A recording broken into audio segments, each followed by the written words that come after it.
Welcome to another exciting episode of Party Center Speaks. I'm Araceli Balcazar, Marketing Coordinator at Party Center Software. Today we'll be interviewing Shane Zimmerman, VP of Sales at Delta Strike. Shane, thank you for joining us again. And for those of you Thanks. who might not know you, could you give us a brief rundown of who you are and what you do?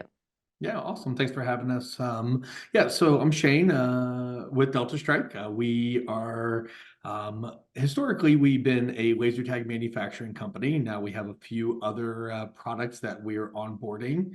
But yeah, I've been in the industry since I was 14. So I'm a family entertainment center lifer. So yeah, we've done everything from party coaching all the way through general management. I ran the Laser Tag Trade Association and been with Delta Strike for I think I just had my 12th or 13th anniversary. I don't remember. It all That, runs together that's now. awesome. That's Yeah. awesome. I mean, that's news to me that you've been in the industry for 14 years, so that's great to know. So you're basically a vet, a pro at this. Look, I'm not sure I'm going to go as far as to say a pro, but definitely a vet.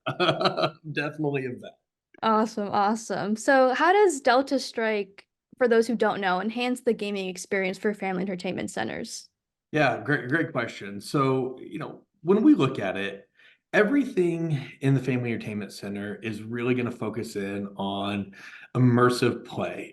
How do we take people out of that day-to-day grind? What are they escaping or what are they celebrating? And then how do we make it more immersive, more story-driven, things like that? Laser tag is an easy go-to. We've been doing themed laser tag arenas, whether it's military base with a fighter jet hanging from the ceiling, shooting at players and they're shooting back, that kind of thing. But then, we've really also just jumped into the augmented reality market with a product called Verse Immersive. This is a partnership with a company called Inclu. And augmented reality is completely different than virtual reality, which I'm sure everybody's very familiar with virtual reality. But the big difference is in augmented reality, you can see everything around you. So just like the glasses you're wearing, it's the same thing. You put on the headset, you can see me, I can see you. You can see all the different props and pieces in the room. And then we project different holographs into the headset. So you're still able to see everything, but now, overlaid, against the wall, you now see a big dragon coming out and, it just really creates a different experience. That's So awesome. what's nice about it is, virtual reality, it's an amazing product. You can get a really cool immersive experience in VR, but there are some limitations, especially with frame rates and things like that when you go Right. with a wireless system. You either need those mega computers, in the full backpacks, or you need to stay tethered. And so with augmented reality, we don't struggle with some of those frame rates just because it's not a full immersive environment. We're actually using the environment and then piggybacking the holograms with it. I Uh, see, I see. No, that makes sense. And I feel like when you correct me if I'm wrong, but when you first try it, I'm sure it takes you some time to get used to the whole head yeah, framing and everything. You're just like, oh, I don't know if I like this, and you're just like moving around. So yeah, definitely something to try and definitely get used to. That's awesome. yeah. And And I'll say that almost everybody that sees it, because the headsets do look kind of like VR headsets. And right. so, we're sitting at trade shows and people come walking by. And we're like, hey, you want to try it? They're like, oh man, like VR makes me sick. We're like, hold on, it's not VR. I promise this won't make you Or give sick it a because, try. right, yeah, yeah, give it a shot. And I've never had anybody put that on that wasn't like, whoa, this is totally new. It's like So different out of this world, just something, just cutting edge. yeah, it's the next evolution. And I think, where VR was probably 6, 7 years, it was just starting to become a little bit more mainstream. AR, I think it is probably on where that VR curve was 5 or 6 years ago.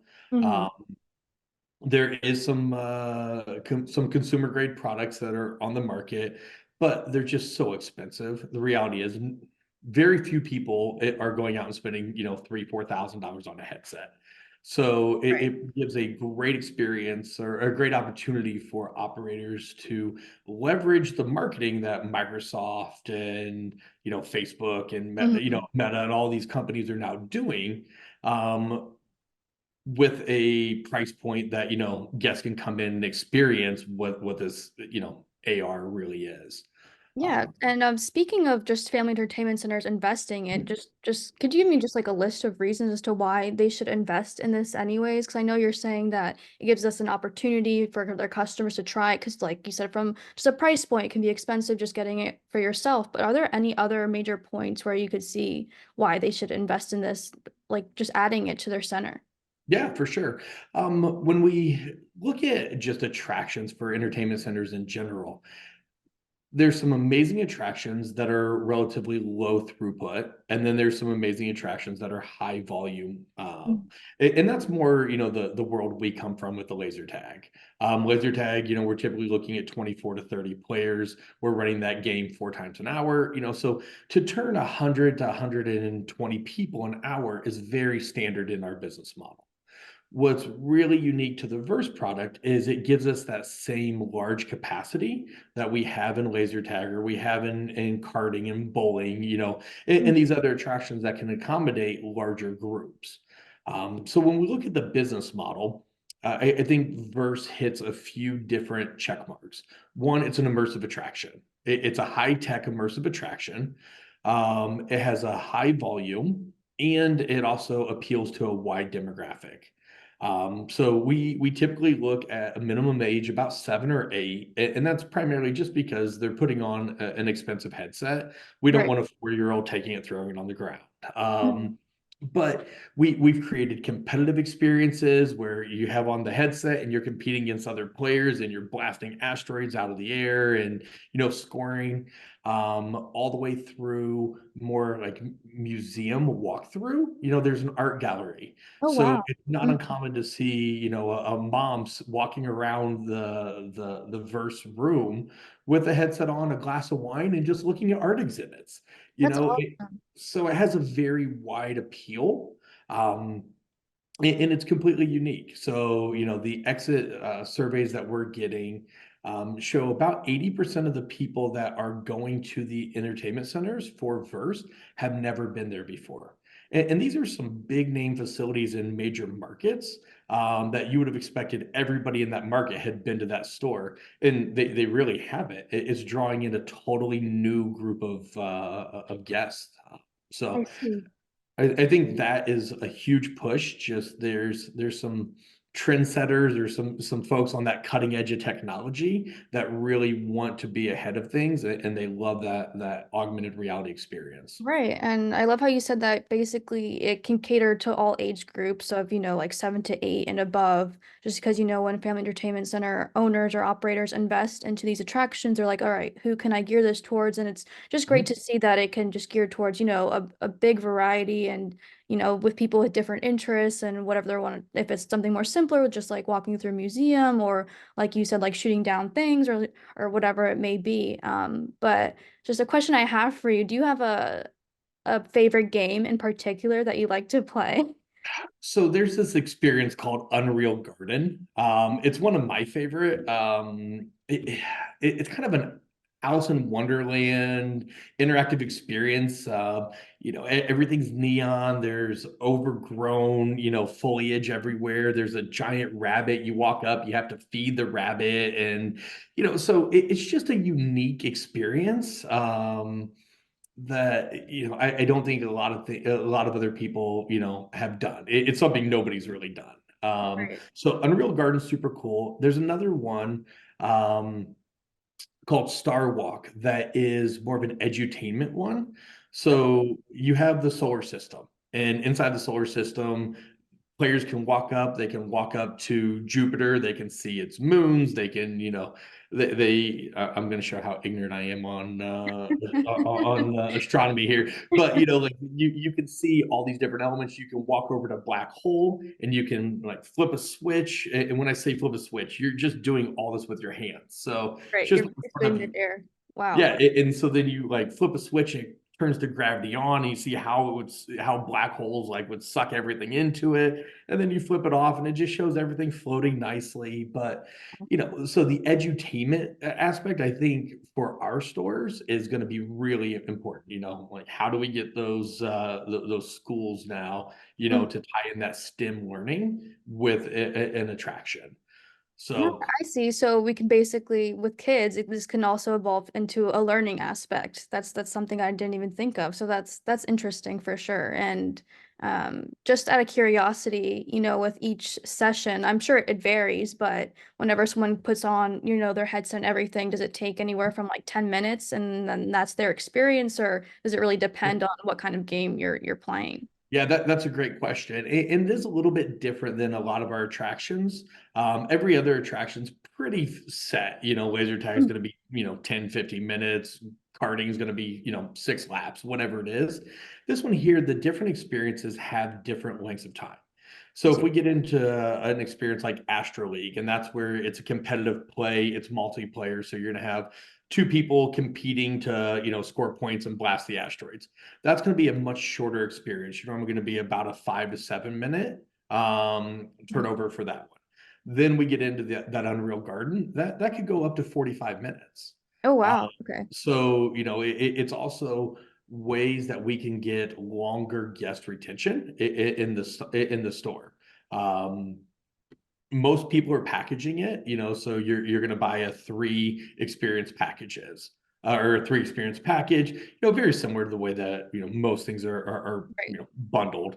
But total, we try to get about an hour worth of gameplay for every guest to come in. That's going to be some more high intensity, interactive, competitive games, all Right. the way through that edutainment or the Unreal Garden, Mhm. or Right. the Art of the Future stuff. And I'm sure that serves well for like just team building, field trips, Mhm. birthdays, really for anything. So I'm glad that there's like different levels to it where you can just like be in there for like 5 to 7 minutes, like you said, or just like a whole escapade of like 45 minutes. So Yeah. that's Yep. caters to all. That's Yeah. awesome.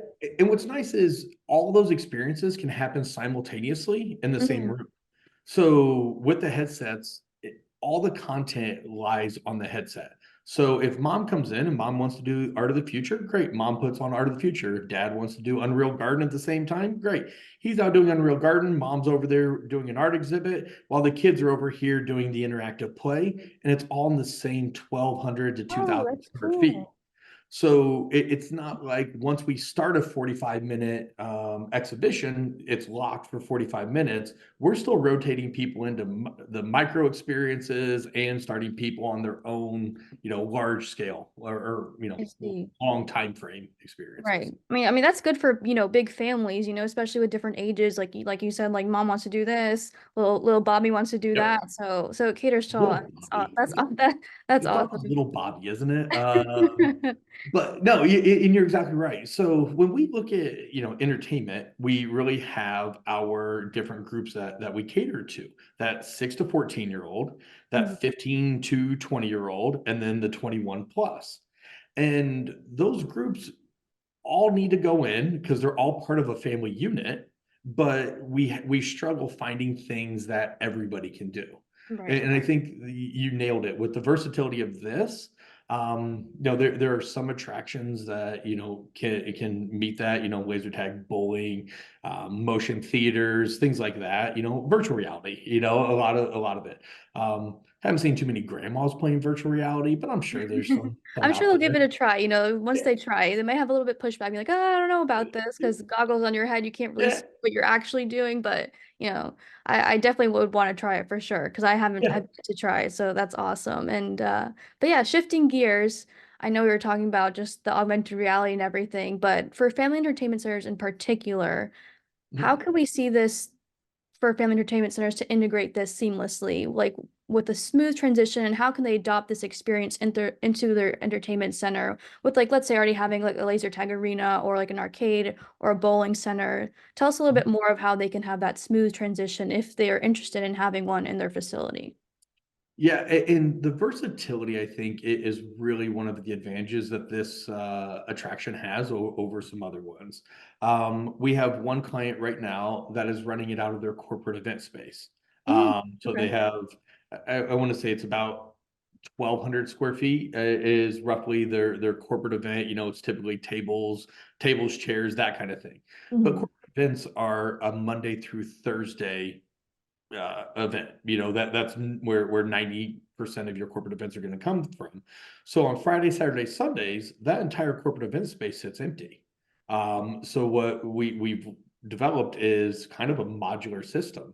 Mhm. Um, at the end of their corporate events on Thursday, they fold up all their tables, all their chairs, they get them out of there. They roll in a rack with all the headsets. They flip a switch. All the theming for the room comes on. And then they're able to utilize that space Friday, Saturday, Sunday for a totally unique attraction. Oh wow. Okay, they basically just flipped the space. So another Yep. question for you, how much space do you think you need for this in particular? So our highest performing location has about 2,500 square feet that they've Mhm. allocated to it. That space has allowed them to get 20 headsets. They actually just ordered some more. But they're with their 20 headsets, they're averaging about 60,000 a month in revenue. So just absolutely killing it right now. Wow. Um, the other locations, again, we have them going as low as about 800 square feet and then as high as the 2,500. But we can just scale the number of headsets that are in there. Mhm. So that would ultimately be the only thing is we just say, okay, wait, you have 1,200 square feet, great, we're probably going to run 12 to 14 headsets in there. You have 2,500, 2,000, 2,500, great, you can get the full gamut of 20 headsets in it. No, but that's definitely insightful and great to know. Definitely if you have like an area where you just like you said for the corporate events, you use it only on a weekly basis, why not transform that other area into something else, like for Mhm. immersive, augmented reality over the weekend because you're not using that space anyway. So that's very insightful for sure. Yeah, and what we, I guess what I would say is our minimum, we probably need 800 to 1,000 square feet minimum Hmm. to get an attraction that has a decent ROI. Understood. If we get any less than that, we're going to struggle to do the multiplayers and things like that at the same time. But yeah, we can look at flex space. We can look at we prefer to have permanent location. If you have the dedicated space and you can theme it and brand it and make it an anchor, it becomes an anchor esque type attraction. Then it's definitely going to perform the best. But if you don't have that, we can definitely be flexible I with see. the. And with having a permanent location, and excuse my ignorance if I'm just not saying this correctly, but so with having, let's say, a permanent, augmented reality versus immersive, could you keep changing the games that you have? Like, do you have to always like stick with one game, and or are you just, you're like, oh, like the Gardens game is doing good, but it's not doing well the next couple of months, and we just want to switch up the game or just change a new game. Like, how does that work? Yeah, so there's new titles coming out all the time. We're releasing one new title about every quarter right now. Okay. So yeah, you're definitely able to swap titles in and out. And um, again, we're very metric driven as far as the R&D side of things. So when we look at it, it's very much 80% of people are saying that they would come back for the same experiences. Well, that's fantastic. 80% of people coming back is amazing. However, that there's another, I want to say it was 12%, Mhm. was the last case study I saw, said they would come back for new content. So it's a big push for us to hear what the end users are saying. But yeah, developing that new content, new experiences. So it is always fresh. But yeah, you can cycle in experiences, they're titles, just like a movie Yeah. title. And yeah, you can drop those in and yeah, good to Awesome. go. That's good to know that you're not just, lack of a better word, stuck with one game and you always switch it out and always freshen up and see whatever your customers like. So that's awesome. Yeah. My last question for you is basically, what do you envision for the future of Delta Strike? Just staying ahead of the curve of everything and just evolving in the landscape for the family entertainment center industry. You know, there's a lot of things we're working on. What I would say is Delta Strike is going to continue to innovate immersive attractions. Um, and when we talk about immersive, the augmented reality ties in perfect with for this point. We Mm. want to be able to see who we're playing against. We want to stay away from the interactive virtual reality. Again, I'm not talking bad about that product. We just think one of the core foundations of family entertainment centers is the ability to compete against your friend, and know that you know who you tagged and what you're doing, and see the expression on people's faces. And that's where the augmented reality has done a nice job of bridging that gap, where we can still do the participatory play. You know what I'm doing, I know what you're doing, but we've also incorporated some technology. So we definitely have some different development pushes going right now, but all of them will be more that team or that competitive play. And yeah, that's really going to be our main focus is immersive competitive play. Awesome. That's good to hear, and I'm excited to see what else you guys have in the future. And we'll be on the lookout. Party Center Software is always looking for the new and up and coming, so always be on the lookout for that. Yeah, you guys are amazing. You guys are also always doing the new and upcoming stuff yourself. So, Yep. you guys have always been on the cutting edge. Oh yeah, you got that right. Yeah. And and there you have it, folks. That was Shane Zimmerman from Delta Strike coming us with all the insights. And thanks for joining us. Hey, thank you very much for having me. And if anybody needs me, Shane at deltastrike.com, or you can always give me a call. Numbers on the website, deltastrike.com. All right, Shane, thanks again. Thank you.